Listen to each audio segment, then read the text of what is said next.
mana bu yerda romantika ketyapti, qo'shiqlar aytyapti, benom. Bu yoqda merimi bo'lyapti. Uxde.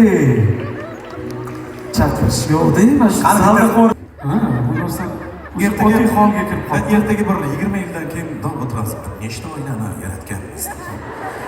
Endi bu bir tarafdan zo'r konsertda ekonom rejimda. Da, lekin shuncha muxlis, masofaga tayyorlashadi, qarsaklar bor. Bileton berishadi, shu yerga kelib sekin merimi qilib, shu bilan hammasi bitdi.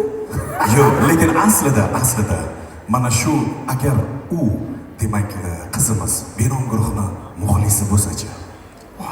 Aynan mana shu yerda merimi qilish unutilmas bo'ladi-da. To'g'rimi?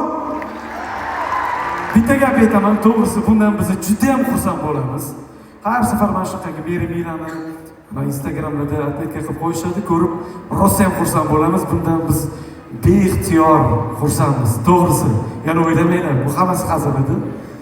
Juda ham bilib bo'lishdi hazilligini. Azizlar